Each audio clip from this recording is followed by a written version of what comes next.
Hello বন্ধু, তোমাদের সবাইকে সুরজিৎমানা ক্রিয়েশনস চ্যানেলের পক্ষ থেকে সুস্বাগত। আশা করি তোমরা সকলে ভালো আছো। আমি তোমাদের জন্য এই ভিডিওটি দিতে রয়েছি 2024 সালের থার্ড সামেটিভ ইভ্যালুয়েশন তথা তৃতীয় পর্যায়ক্রমিক মূল্যায়নের জন্য ক্লাস 6 তথা ষষ্ঠ শ্রেণীর বাংলার এক্সের প্রশ্নপত্রের সম্পূর্ণ সমাধান করছি। তোমরা এই প্রশ্নপত্রের সেটটি পেয়ে যাবে রায় ও মার্টিন প্রশ্ন বিচিত্রার 35 নম্বর পেজের 3 নম্বর স্কুলের বারাসাত MGM হাই স্কুল। এই স্কুলে যে প্রশ্নপত্রের সেটটি রয়েছে সেই সেটটি সম্পূর্ণ সমাধান করছি। তার আগে তোমাদের কাছে অনুরোধ, তোমরা ভিডিওটি না টেনে পুরোটা দেখো। ভিডিওটি কেমন লাগলো কমেন্ট করে জানিও, ভিডিওটিতে লাইক দাও এবং শেয়ার করো। আলোচনা শুরু করছি। একের দাগে সঠিক উত্তরটি নির্বাচন করো। 1.1 দাগে যতীন দাস অনশন করে মৃত্যুবরণ করেন। অপশন খয়ে লাহোর সেন্ট্রাল জেলে। 1.2 দাগে ননিদার প্রথম ওভারের প্রথম বলে। অপশন গয়ে ওয়াইড বল ছিল। 1.3 দাগে সুধীর বাবুর শিক্ষকতার জীবনে। অপশন গয়ে 20 বছরের। 1.4 দাগে বঙ্গ আমার জননী আমার কবিতারই কবি দ্বিজেন্দ্রলাল রায়। 1.5 দাগে ধরাতল কবিতাটি নেওয়া হয়েছে রবীন্দ্রনাথ ঠাকুরের। অপশন ঘয়ে চৈতালি কাব্যগ্রন্থ থেকে। 1.6 দাগে অনন্ত পার জ্ঞান পারাবার। পারাবার কথাটির অর্থ হল। অপশন গয়ে সমুদ্র। 1.7 দাগে ক্রিয়া শব্দে যে মূলগুলি সব থেকে ছোট সেগুলিকে বলবো। অপশন খয়ে সিদ্ধ ধাতু। 1.8 দাগে ক্রিয়াপদের সঙ্গে কোন কর্মবাচক শব্দ না থাকলে তাকে বলে।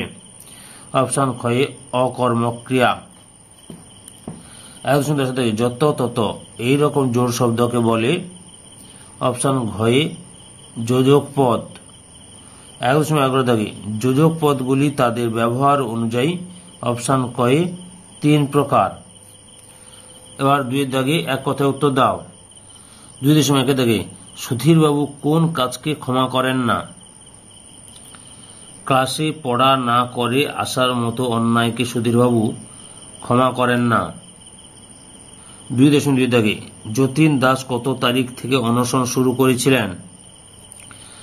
লাহোর সেন্ট্রাল জেলে যতীন দাসের নেতৃত্বে সমবেত অনশন শুরু হয়েছিল 13 জুলাই 1929 তারিখ থেকে। 2.3 দাগে চটপট মঞ্জুর হয়ে গেল। কি মঞ্জুর হয়ে গেল? CCH ক্লাবের ক্রিকেটার ননিদা আলোর অভাবের কারণে খেলা বন্ধের আবেদন জানান। সেই আবেদন মঞ্জুর হয়েছিল। 2.4 দাগে ধরাতল কবিতায় কাদের ভাই বোনের সঙ্গে তুলনা করা হয়েছে। দুঃখ এবং সুখকে ভাই বোনের সঙ্গে তুলনা করা হয়েছে। 2.5 দাগে কবির কথায় এক বৃন্তে দুটি কুসুম কে কে? হিন্দু মুসলমান। 2.6 দাগে কিশোর বিজ্ঞানী ছুটি পেলেই কোথায় ছুটে যায়। ছুটি পেলেই কিশোর মন সমুদ্রের বেলায় অর্থাৎ সমুদ্র তীরে বালুতটে যেতে চায়। 3 দাগে সংক্ষেপে উত্তর দাও। 3.1 দাগে সারা মাঠ অবাক শুধু ননিদা ছাড়া। কেন? CCH 14 রানের জবাবে রূপলী সংঘ ব্যাট করতে নেমে প্রথম ওভারে 14 রান করে ফেলে। CCH এর ননিদা এবার বল তুলে দেন বিষ্টুর হাতে। বিষ্টু গুনে গুনে 26 পা গিয়ে মাটিতে বুটের ডগা দিয়ে বোলিং মার কাটে। ব্যাটসম্যান তৈরি হঠাৎই বিষ্টু বোলিং ক্রিজের দিকে ছুটতে শুরু করে, কিন্তু ক্রিজে পৌঁছানোর আগেই আবার সেই পিছু হতে থাকে। তারপর গোল হয়ে ঘুরতে শুরু করে। বিষ্টুর এই কাণ্ডতে সারা মাঠ অবাক হয়েছিল। ননিদা এই ঘটনায় অবাক হয়নি, কারণ ননিদা তো জানতেন যে এমন কাণ্ডটাই বিষ্টু ঘটাতে চলেছে। বলা ভালো যে ননিদার পরামর্শে বিষ্টু এমন কাণ্ড করছে, তাই ননিদা অবাক হননি। 3.2 দাগে যতীন দাস ছেলেবেলা থেকে কোন স্বপ্ন লালন করেছিলেন। যতীন দাস দেশকে স্বাধীন করার স্বপ্ন লালন করেছিলেন। যতীন দাস ছেলেবেলা থেকে দেশকে স্বাধীন করার স্বপ্ন লালন করেছিলেন। 3.3 দাগে নবীন গরিমা কিভাবে ললাটে ফুটে উঠবে। উপরোক্ত পঙ্ক্তিটি দ্বিজেন্দ্রলাল রায়ের বঙ্গ আমার জননী আমার কবিতা থেকে গৃহীত। কবি বলেছেন, আধার কালিমা জননীকে ঘিরে আছে, কিন্তু তার বিশ্বাস এই অন্ধকার অচিরেই দূর হয়ে যাবে। দেশমাতার ললাটে নতুন প্রভাতের উদয় ঘটবে। নব নব গৌরবে দেশ জননী এইভাবে গৌরবান্বিত হবেন। 3.4 দাগে কবির কল্পনার নৌকা যাত্রায় কোন কোন দৃশ্য তিনি দেখেছেন। কবি কল্পনার নৌকা যাত্রা বের হয়ে নদী তীরে নানান ছবি প্রত্যক্ষ করেছেন। কবি প্রাণ ভরে পর্যবেক্ষণ করেন শ্যামল ধরণীর লাবণ্যময়ী মূর্তিকে। কবি দেখেছেন গ্রামীণ জীবনের দুঃখ সুখ, ভাই বোনের মতো যেন তার দিকে করুণ দৃষ্টিতে তাকিয়ে আছে। নদী তীরে ছায়া ঘেরার গ্রামগুলির সুগভীর ভালোবাসা কবির চোখে ধরা পড়েছে। কবি জানেন মানব জীবনের স্থায়িত্ব অল্প সময়ের জন্য, তাই এই সময়টুকুতেই কবি সব কিছুকে ভালোবাসতে চেয়েছেন। 4 দাগে কম বেশি 150 শব্দে নিজের ভাষায় উত্তর দাও যে কোনো দুটি। 4.1 দাগে শেষ পর্যন্ত এলো শেষে সেই ভয়ঙ্কর দিনটা। কোন দিনের কথা এখানে বলা হয়েছে? লেখক দিনটিকে ভয়ঙ্কর বলেছেন কেন? এই দিনটির পরের কয়েকটি দিনে কি ঘটনা ঘটেছিল তা বর্ণনা দাও। 1929 খ্রিস্টাব্দের 13 সেপ্টেম্বর শনিবার দিনটির কথা বলা হয়েছে। লেখক দিনটিকে ভয়ঙ্কর বলেছেন কারণ শনিবার 13 সেপ্টেম্বর 1929 ওই দিন ঠিক দুপুর 1:15 অমর বিপ্লবী যতীন দাস চিরনিদ্রায় ঢলে পড়েছিলেন। তার মৃত্যু সংবাদে সারা দেশের মানুষ ক্ষোভে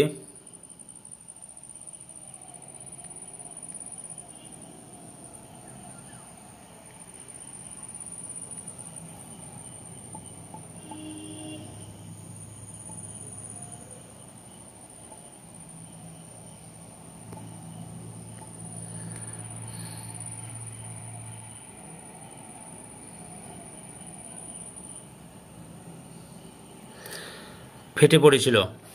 লাহোর থেকে যতীনের মরদেহ হাওড়া পৌঁছতে 3 দিন সময় লেগেছিল, কারণ বীর বিপ্লবীকে শ্রদ্ধা জানাতে অগণিত দেশবাসী প্রায় প্রতি স্টেশনে উপস্থিত ছিলেন। শবাধার গ্রহণ করতে হাওড়া স্টেশনে উপস্থিত ছিলেন নেতাজি সুভাষচন্দ্র বসু, ডক্টর বিধানচন্দ্র রায়, শরৎচন্দ্র বসু, শ্রীমতী বাসন্তী দেবী, শ্রীমতী কমলা নেহরু প্রমুখ। সরকারি হিসেবেই 5 লক্ষ মানুষ হাওড়া থেকে কেওড়াতলা পর্যন্ত সবানুগমন করেছিলেন। খবরটা শোনা মাত্র খুবই দুঃখে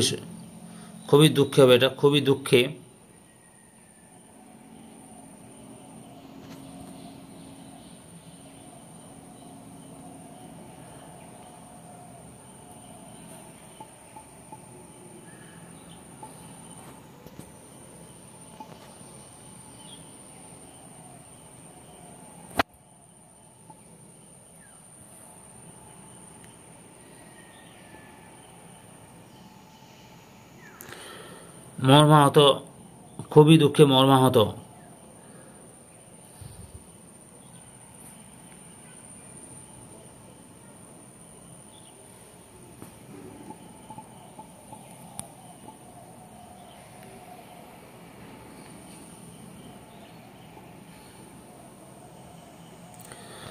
রাত্রি জেগে লিখে ফেলেছিলেন, সর্বখর্বতারে দহে তব ক্রোধদাহ, হে ভৈরব শক্তি দাও ভক্ত পানে চাহ।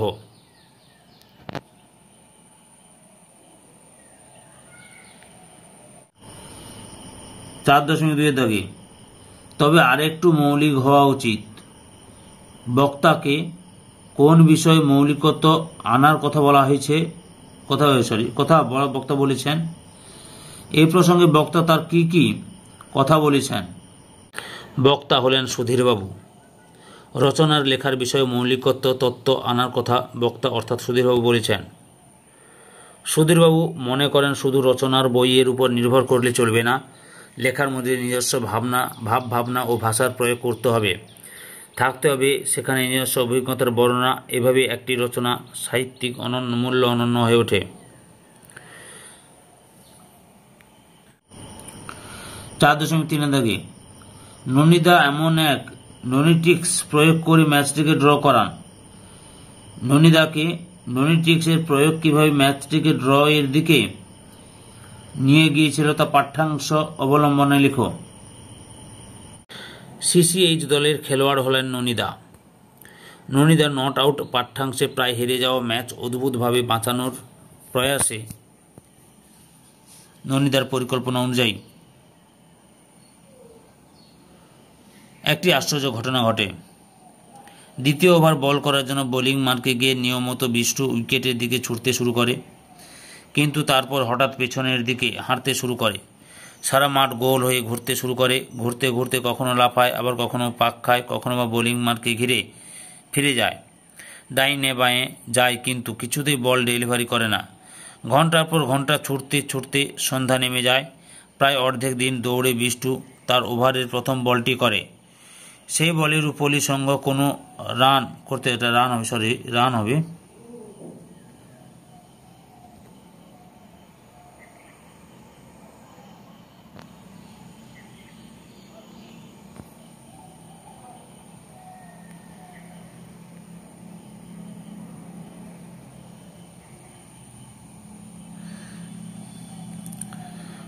কোনো রান করতে পারে না, তাই তারা ওভারের বাকি আরও 5টি বল করতে বলে। এই অবস্থায় সিসিএইচ আলোর হবে, স্পেলিংগুলো একটু মিস্টেক হয়েছে, সরি তোমাদের, এক্সট্রিমলি সরি।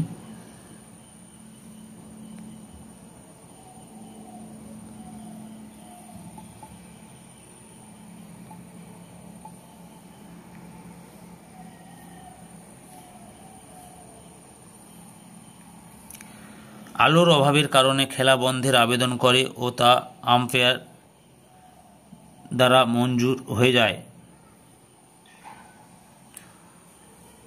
আম্পায়ারদের দ্বারা হবে। রূপলী সংঘের বিরুদ্ধে ননিট্রিক্স প্রয়োগ করে এইভাবে সিসিএইচ ম্যাচটি ড্র করেছিল।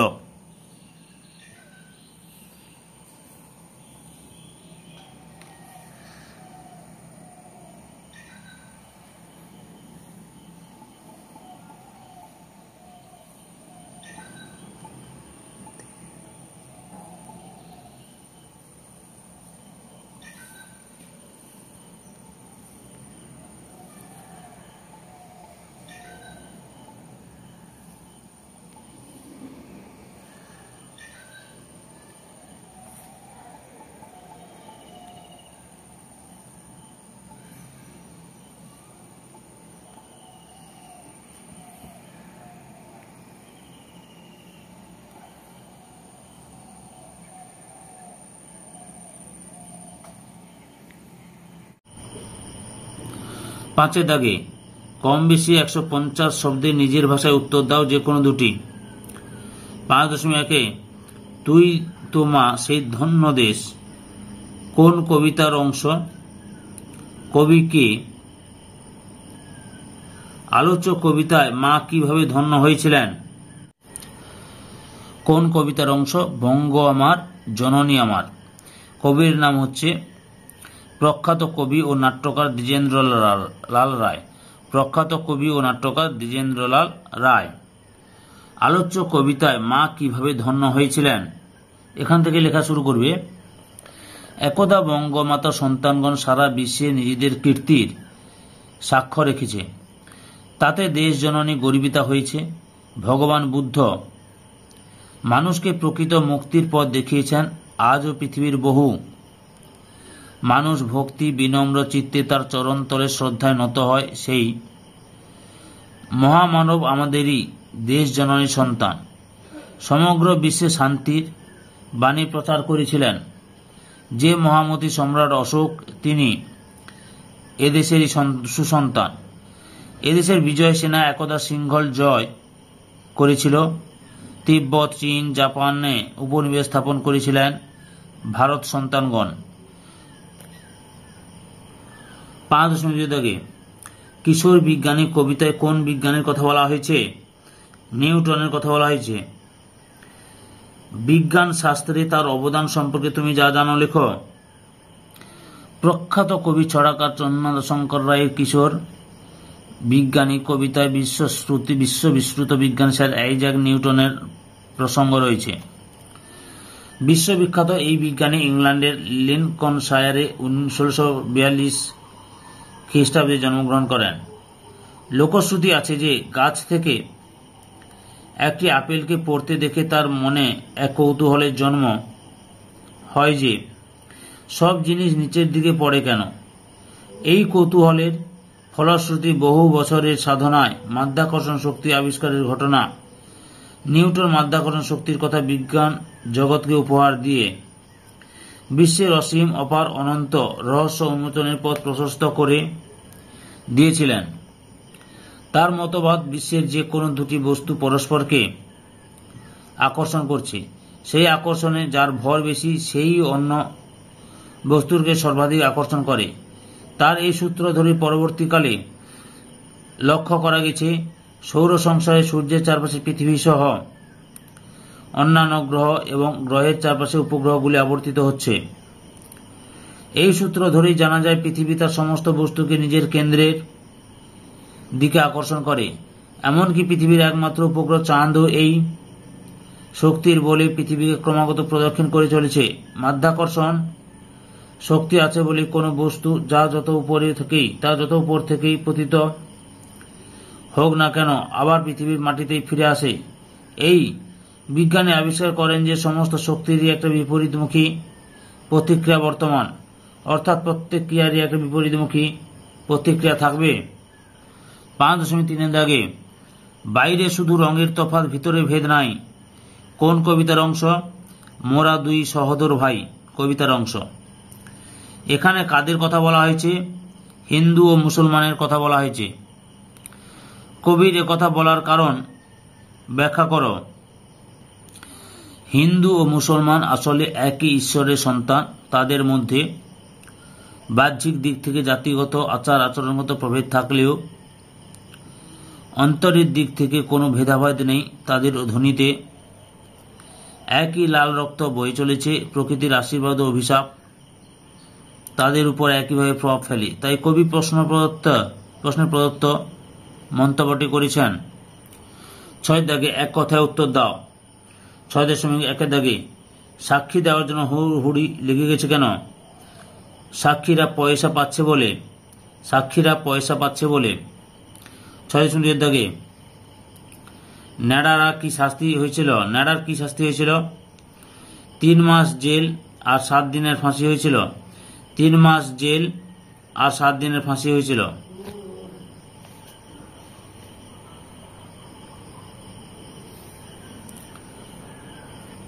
7 দাগে কম বেশি 60 শব্দে উত্তর দেওয়া যে কোনো একটি। 7.1 দাগে মোকদ্দমা সম্পর্কে হিজিবিজবিজের মতামত কি ছিল? মোকদ্দমা সম্পর্কে হিজিবিজবিজ জানিয়েছে যে একজন নালিশ করে, আর একজন উকিল থাকে, আর একজনকে আসাম থেকে নিয়ে আসে, তাকে বলে আসামি। আরও একজন উকিল থাকে, এক দিকে 10 জন করে সাক্ষী থাকে, আর একজন জজ থাকে, সে বসে বসে ঘুমায়। আরও অনেক জজ সে দেখেছে, তাদের সকলের চোখে ব্যারাম। এই বলে সে ফ্যাক ফ্যাক করে ভয়ানক হাসতে লাগলো।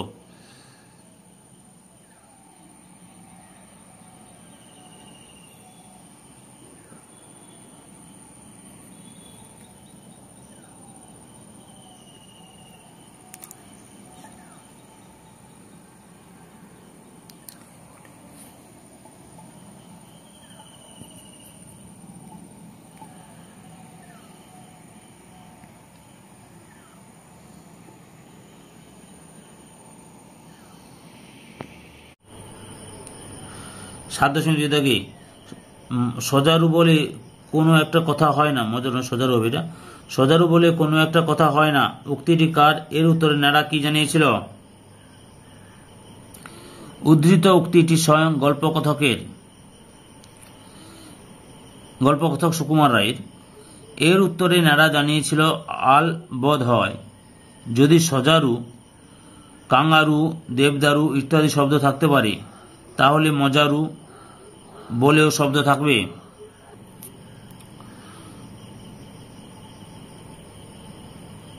আটের দাগে কম বেশি 150 শব্দে নিজের ভাষায় উত্তর দাও যে কোনো দুটি। 8.1 মোকদ্দমার স্থান থেকে কায়গাপটে কত দূর তা কিভাবে হিসাব করে কি কাকেশ্বর কুচকুচে জানিয়েছিল? মোকদ্দমার স্থান থেকে কাগিয়াপট্টি দূরত্ব হলো ঘন্টা হিসেবে 4 আনা, মাইল হিসেবে 10 পয়সা, নগদ দিলে 2 পয়সা কম, যোগ করলে 10 আনা, বিয়োগ করলে 3 আনা, ভাগ করলে 7 পয়সা, গুণ করলে 21 টাকা। 8.2 দাগে ধর্মাবতার হুজুর উক্তিটি কার, কাকে উদ্দেশ্য করেছে এই উক্তিটি করেছে, বক্তা এরপর আর কি কি বলা, বক্তা এরপর আর কি কি কথা বলেছে, কে না? প্রশ্নোক্ত অংশটি সাহিত্যিক সুকুমার রায়ের হযবরল নামক গল্প থেকে নেওয়া হয়েছে। উক্তিটি করেছে গল্পের এক চরিত্র কুমির। কাকে উদ্দেশ্য করে উক্তিটি করেছে? কুমির হুতুম পেঁচাকে উদ্দেশ্য করে কথাটি বলেছে। এরপরে সে আর কি বলেছে না? আলোচ্য গল্পে আমরা দেখি যে মানহানির মামলা করা হয়েছে আর বিচারক হলেন পেঁচা। কুমির তার সর্দি বসা গলায় হুতুম পেঁচাকে ধর্মাবতার বলে সম্বোধন করে বলে যে সেটি একটি মানহানির মামলা, মোকদ্দমা, আর এমন মামলার বিচার করতে হলে প্রথমে জানতে হবে মান কি। কুমির নিজেই বলতে থাকে যে মান মানে হলো কচু, তার মধ্যে কচু খুব উপাদেয় খাবার।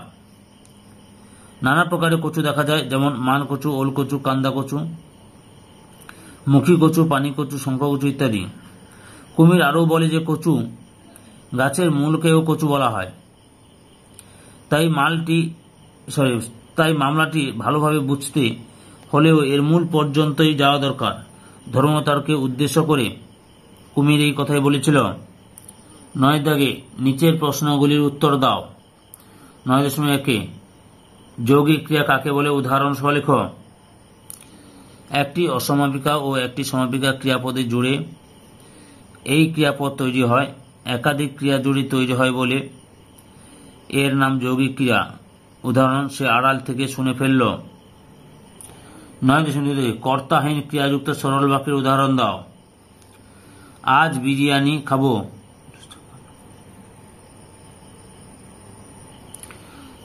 9 দাগে নিচের প্রশ্নগুলির উত্তর দাও। 9.3 দাগে নির্দেশ অনুযায়ী বাক্য পরিবর্তন করো। 9.3.1 দাগে যেহেতু অবিনাশ নৌকার মালিক তাই পরিশ্রম করে কম। সরল বাক্যে লেখো। দেখো উত্তরটা, অবিনাশ নৌকার মালিক বলে পরিশ্রম কম করে। দেখো আর বলছি, অবিনাশ নৌকার মালিক বলে পরিশ্রম কম করে। 9.3 দাগে সুধীর বাবু চেয়ারে হেলান দিয়ে আয়েশ করে বসলেন। যৌগিক বাক্যে রূপান্তরিত লেখো। সুধীর বাবু চেয়ার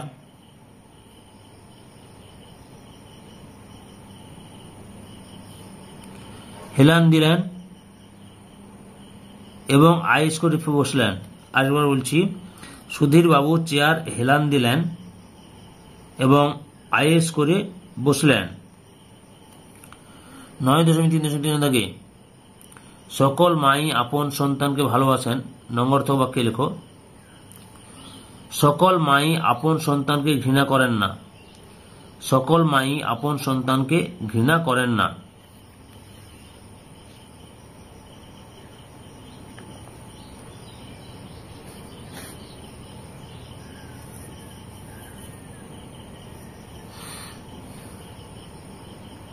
দশে দাগে নিচের অনুচ্ছেদটি পরে প্রশ্নগুলির উত্তর দাও। 10.1 থেকে ব্ল্যাক হোলকে সরাসরি দেখতে পাওয়া যায় না কেন?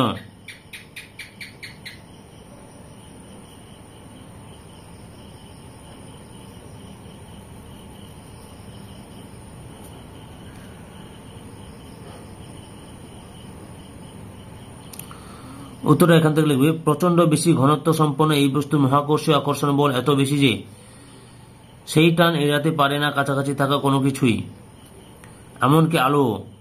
এই বস্তুর কাছে থাকা আলোকেও এরা টেনে নেয় নিজের দেহের মধ্যে, যে কারণে ব্ল্যাক হোলকে সরাসরি দেখতে পাওয়ার কোনো উপায় নেই। 10.2 দাগে আমাদের ছায়াপথের অন্তর্গত ব্ল্যাক হোলের নাম কি? না স্যাজিটেরিয়াস এ। স্যাজিটেরিয়াস এ, এই যে লেখা আছে এখানে স্যাজিটেরিয়াস এ, বুঝতে পেরেছ? 10.3 দাগে অনেক তারাই তাদের আয়ুর শেষ প্রান্তে এসে ব্ল্যাক হোলে পরিণত হয়। জটিল বাক্যে লেখো। যখন অনেক তারা তাদের আয়ুর শেষ প্রান্তে আসে তখন তারা ব্ল্যাক হোলে পরিণত হয়। এটা তারা হবে, তার নয়, তখন তারা।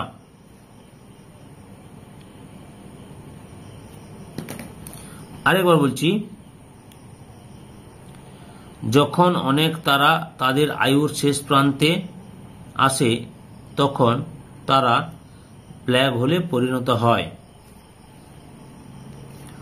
10.4 দাগে মহাকাশে এক আশ্চর্য বস্তু এই ব্ল্যাক হোল। নিম্নরেখ পথটি সন্ধি বিচ্ছেদ করো। আশ্চর্য, আহ যুক্ত চর্য, আশ্চর্য।